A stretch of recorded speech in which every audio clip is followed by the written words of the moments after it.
Hello everyone, welcome to new blog. সবাই কেমন আছো? আশা করছি সবাই খুব ভালো আছো, আর আমিও খুব ভালো আছি। আজকে ঘরেই ফুচকা তৈরি করছি। ফুচকা যে পাঁপড়গুলো কিনতে পাওয়া যায়, তো সেইগুলো বেশ কয়েকটা ভেজে নিয়েছি, আর এখানে প্রেসারে একটু আলু সেদ্ধও করে নিয়েছি। ওইদিকে টক জলটাও তৈরি করে নিয়েছি। একটু তেঁতুল ভালো করে জলে গুলে ওর মধ্যে একটু বিট নুন আর একটু ভাজা মশলা আর একটু গন্ধরাজ লেবু দিয়েছি। লেবুর খোসা সমেত লেবুটা একদম জলের মধ্যে মিশিয়ে দিয়েছি। গন্ধরাজ লেবুটার এত সুন্দর গন্ধ আসছিল, ভীষণ ভালো হয়েছিল খেতে। তো আজকে আমার ননদের 2 মেয়ে রয়েছে আর আমি রয়েছি এখন ঘরে। আমার ননদ এসছে, 2 দিন আগে এসছে, তো আগামীকাল ওরা চলে যাবে বাড়িতে। তো আজকে এখন বাড়িতে আমরা 3 জন রয়েছি। আয়ুষ গেছে পড়তে, আর আমার শাশুড়ি মা আর ননদ ওরা দুজনে গেছে হচ্ছে আমাদের পিসিমার বাড়ি, বড় পিসির বাড়ি আর কি। তো আমরা বাড়িতে ওই জন্য 3 জনই রয়েছি। আমরা এখন ফুচকাটা তৈরি করছি, আমরা 3 জনই এখন খাবো। বাকি আয়ুষ পড়ে আসবে 7টার সময়, ওর জন্য রেখে দেবো। আর মা আর আমার ননদ ওদের জন্য রেখে দেবো, ওরাও 7টা সাড়ে 7টার মধ্যেই চলে আসবে। তো তারপরে একসাথে আর কি ওরাও খাবে। তো আমরা এখন খেয়ে নিই, আর আমাদের খুব খিদে পেয়ে গেছিলো। এখন একটু বিকেল বিকেল, তো মনে হলো যে এবার ফুচকাটা তৈরি করে খাওয়া যাক। আলুটা খুব গরম ছিল, সবে প্রেসারে 2টো সিটি পড়েছে আর তারপরেই নামিয়ে নিয়েছি। তো এবার ওই জন্য হাতা দিয়ে ভালো করে আমি একটুখানি করে দিলাম। আর পাখার তলায় রয়েছে, ঠান্ডাটা তাড়াতাড়ি হয়ে যাবে। একটু হাতা দিয়ে এরকম করে নিচ্ছি, এরপর খোসাগুলো বেছে বেছে আর কি ফেলে দেবো। আর মিক্সির বাটিতে একটু ভাজা মশলা করেছি। আজকে গোটা ধনেটা ঘরে ছিল না, তো গোটা ধনে না একটু কিনে রাখতে হবে।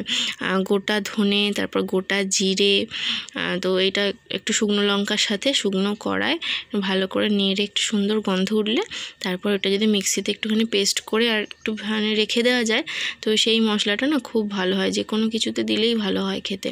তো আজকে গোটা ধনেটা ছিল না বলে জিরে আর শুকনো লঙ্কাটা দিয়েই আমি করেছি, তো ভালোই হয়েছিল। তবে এইটাতে ফুচকাতে বা আলু কাবলিতে ধনের স্মেলটা না খুব ভালো আসে, আমার তো দারুণ লাগে। তো এই মশলাটা তৈরিটা আমি শিখেছিলাম হচ্ছে আমার মায়ের কাছ থেকে। অনেকেই তৈরি করে, বেশিরভাগ সবাই জানে মশলাটা, তবে আমি মনে আছে শিখেছিলাম মায়ের কাছ থেকে। যখন একটু ছোট ছিলাম, মা যদি কোনো তরকারিতে একটু হয়তো কুমড়োর তরকারিতে বা এরকম ফুচকার মশলা করলে, ঘরে অনেক সময় মা ফুচকা করতো আর এই মশলাটা তৈরি করে দিত, মাকে জিজ্ঞেস করতো মা কী করে বানাও গো, এত সুন্দর খেতে হয়।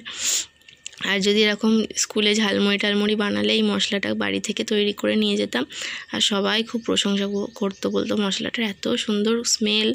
তো ওইটাতে কী বলতো, ধনেটা একটু বেশি করে দিতে হবে, আর একটু জিরেটা আর একটু শুকনো লঙ্কা, ঝালটা যেরকম খেতে চাও ব্যাস। আর একদম ভালো করে ভেজে আমার মা তো তখন শিলনোড়ায় বেটে দিত, আর ব্যাস শিলনোড়ায় বেটে সঙ্গে সঙ্গে কাগজে মুড়ে দিত, দিয়ে একটা কৌটো করে ব্যাস টিফিনে পাঠিয়ে দিত। আর তার সাথে হয়তো একটু 2টো আলু সেদ্ধ নিয়ে গেলাম, তারপর অনেকে হয়তো কেউ চানাচুর, কেউ একটু ছোলা মটর সেদ্ধ, কেউ শসা নিয়ে গেল, কেউ পেঁয়াজ টমেটো নিয়ে গেল, কেউ কাঁচা লঙ্কা ধনে পাতা নিয়ে গেল। সব ভালো করে মেখে টেখে আলু কাবলি বলো বা ঝালমুড়ি বলো খাওয়া হতো। তবে আমার এটাও মনে আছে, ছোটোবেলা আমাদের পাড়ায় একটা মাঠ রয়েছে, মাঠের অনেক ছেলেরা আর কি খেলতো, প্র্যাকটিস করতো, তারপর আদার্স বাইরে থেকে না অনেক বাচ্চারাও খেলতে আসতো। যেটা হয়, একটা ভালো মাঠ থাকলে বিকেলের দিকে অনেকেই দেখবে নিজের ছেলেকে নিয়ে একটু খেলতে নিয়ে আসে, সেরকম সেই মাঠটায় বেশ ভিড় ভাট্টা থাকতো। তো সেই কারণেই মাঠের সামনে রোজের এরকম আলু কাবলি ঝালমুড়ি বসতো, তো ওনার থেকে আর কি নিয়ে কিনে খেতাম। তো আর বলতাম কি বলতো, এই লঙ্কা সেদ্ধ করে রাখতো, কাঁচা লঙ্কা, বলতাম বেশি করে কাঁচা লঙ্কা দেবে, ভালো লাগতো, কি ঝাল করতো আর কি ভালো লাগতো খেতে। তবে ওই রকম টেস্টের ঝালমুড়ি বা আলু কাবলি এখন কিন্তু অতটাও আমি কিন্তু দেখতে পাই না, মানে ওরকম টেস্টটা পাই না। একমাত্র আমরা যখন ঘরে তৈরি করি বা স্কুলের ফিস্টে করি, তখন ওই টেস্টটা পাই ঘরোয়া একদম। কিন্তু বাজারে বা রাস্তায় বিক্রি যখন হয় ঝালমুড়ি, যদি কিনেও খাই, একদম সেই টেস্টটা পাই না গো, সত্যি সেই টেস্টটা ভীষণ মিস করি। দেখো আমার কথা বলতে বলতে আলু সেদ্ধটা প্রায় মাখা হয়ে গেছে, তো ওদের জন্য কিছুটা আলু সেদ্ধ তুলে রাখবো, আর ওরা এলে কয়েকটা ফুচকা ভেজে দেবো। এখন যে কটা ফুচকা ভাজা রয়েছে সেগুলো দিয়ে চলো আমরা করে নিই। এগুলো হচ্ছে ফুচকা পাঁপড়, যেগুলো বেশি দাম না, এটা হচ্ছে 20 টাকায় মনে হয় 200 গ্রাম দেয়, অনেকটা হয়ে যায়। তো ঘরে এখন অল্পই ছিল বলে সবটা ভাজিনি। আমি একটু সন্ধ্যের দিকে দোকানে যাব, তখন গিয়ে আরও কয়েকটা কিনে আনবো। ওরা আসার আগেই আমি কিনে নিয়ে চলে আসবো, তখন ওদের জন্যও হয়ে যাবে। এখন আমরা এই কজন খাচ্ছি, তো আমি একটু টেস্ট করে দেখলাম। আর ফচকেকে, টুকিকে, ওদের দুজনকেও বললাম একটু টেস্ট করে দেখ কেমন হয়েছে। তো বললো যে না ঠিক আছে। আমি বললাম তাহলে এবার বসে পড়, তোদেরকে আমি দেবো। তো জলটা একটু প্রথমে বেশি টক হয়ে গেছিলো, তারপর আবার একটু জল মিশিয়ে দিয়েছিলাম আর একটু বিট নুন, তারপর টেস্টটা ঠিকঠাক হয়েছিল। আর এটা না একটু ঠান্ডা জল দিয়ে আমি গুলেছিলাম, একটু ঠান্ডা ঠান্ডা লাগছিলো। আজকে তো মারাত্মক গরম পড়েছে, এই 3 দিন হলো খুব গরম পড়েছে। জামাই ষষ্ঠীর দিন, তারপরের দিন, 3 দিন না খুব গরম, পুরো 37 ডিগ্রি টেম্পারেচার, এত গরম। তো এই যে আমি এখন ফুচকাটা খাবো, কি টেস্টি ছিল। 10টা মতো খেয়েছি, ফচকে 10টা খেয়েছি, আমি 10টা খেয়েছি, আর টুকি একটু অল্প খেয়েছে, ও অতটা খেতে পারিনি যেহেতু ছোট। পরের দিনকে সকালবেলা আমি আবার ভিডিও করছি। তো আজকে লোকনাথ বাবার পুজো, জানো তো। তো সেই কারণে আমি সকালবেলা ঘুম থেকে উঠে স্নান করে আগে আমি পুজোটা করে নিয়েছি। এই যে ফুল মালা, আর লোকনাথ বাবার সবথেকে প্রিয় হচ্ছে অমৃতি, তো সেইটা আমি কিনেই রেখে দিয়েছিলাম। তো এই যে আমি দিয়ে দিয়েছি। আর তোমরা কি জানো যে আজকে আমার জন্মদিন? হ্যাঁ, আজকেই আমার জন্মদিন। আজকে হচ্ছে 3 জুন, তো আজকে হচ্ছে আমার জন্মদিন। তো সকালে রান্নাবান্না সেরে টেরে সব গুছিয়ে টুছিয়ে গিয়েছিলাম কেক কিনতে। এই সবেই কেকটা কিনে নিয়ে এলাম, আর এখনই কেকটা কাটবো। সন্ধেবেলা আমার কিছু বন্ধুরা আসবে, মানে সোনিয়া, মনীষা, ওরা আসবে। তবে আমার ননদ সন্ধেবেলা থাকতে পারছে না, ও বাড়ি চলে যাবে, বিকেলের আগেই চলে যাবে। হলো 2 দিন এসছে, আজকে 3 দিনের দিন, তো চলে যাবে। অনেক করে বলেছিলাম থাকার জন্য, কিন্তু আজকে আর থাকবে না বলছে।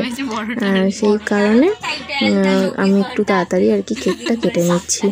তো চল এখন কেকটা কেটে নিই। আর আমি তো সাজগোজ করিনি, এখন অনেকটা গরম পড়েছিল, আর আমি কেক কিনতে গেছিলাম এই জামাটা পরে। তো এই জামাটা পরেই আমি কেকটা কাটলাম। আর আমার ছেলে, আমি তাও ভেবেছিলাম যে একটু বিকেলের করে কাটবো, যেই কেকটা কিনেছি, মানে কেকটা কখন কাটা হবে, আমার ছেলে আমাকে মাথা খারাপ করে দিচ্ছে। ঠিক আছে চল, আমি আগে এক্ষুনি এই জামাটা পরেই কেকটা কেটে ফেলছি। তো তোমাদেরকে দেখা, এখানে রান্না করেছি হচ্ছে বিরিয়ানি, চিকেন, চাটনি, পাঁপড়। আর বিরিয়ানির সাথে না একটু স্যালাডটা খুব ভালো লাগে, তো ওই জন্য স্যালাড কেটেছিলাম। তো খাওয়া দাওয়ার পরে ওরা চলে যাবে, তো আমি একটু রসনাগুলো দিয়েছিলাম ওদেরকে, একটু মানে ঠান্ডা ঠান্ডা ভালো লাগবে, যেহেতু দুপুরে খুব গরম ছিল। ওরা দুপুর করেই আর কি বেরিয়ে গেছিলো। তো এখন হচ্ছে সন্ধেবেলা। তো মনীষা এসছে, সোনিয়া, আমার দিদির মেয়ে, ওরা এসছে, ওদেরকে বলেছিলাম আসার জন্য।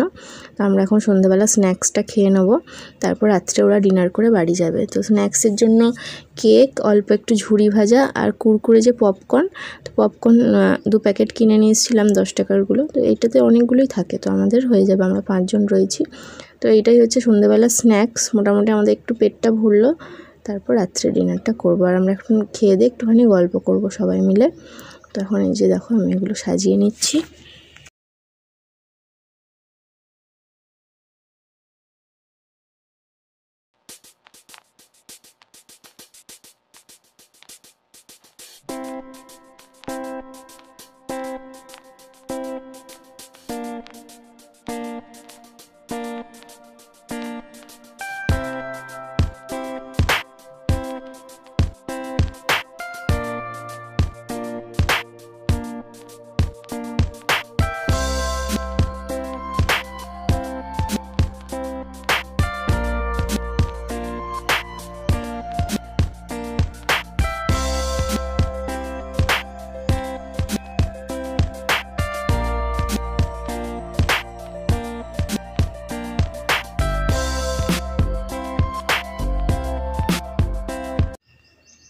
আমার মেস দিয়ে আমার জন্য গিফট পাঠিয়েছে, তো চলো তোমাদেরকে দেখাই। এই শাড়িটা খুলে তোমাদের দেখালাম, খুব ভালো হয়েছে শাড়িটা, ব্ল্যাক কালার, তো ভালোই লাগবে পরলে, তো আমার খুব পছন্দ হয়েছে।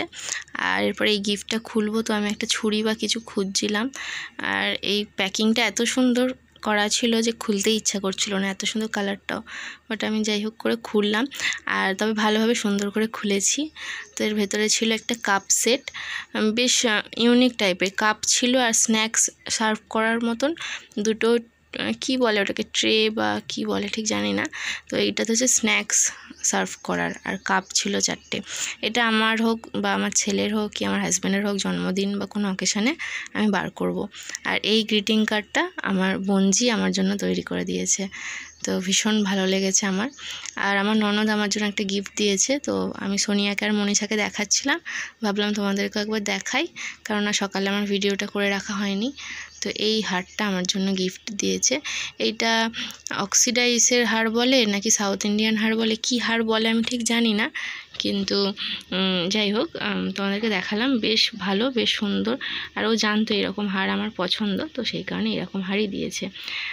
তো যাই হোক আমি এটা নিশ্চয়ই পরবো, খুব পছন্দ হয়েছে আমার। আর এখানে রয়েছে এই যে টাকা পেয়েছি, মিষ্টি পেয়েছি, তাছাড়া এই আরেকটা শাড়ি আমি গিফট পেয়েছি। তো ভীষণ পছন্দ হয়েছে সবকটাই আমার। আর এটা হচ্ছে আমাদের রাত্রের ডিনার।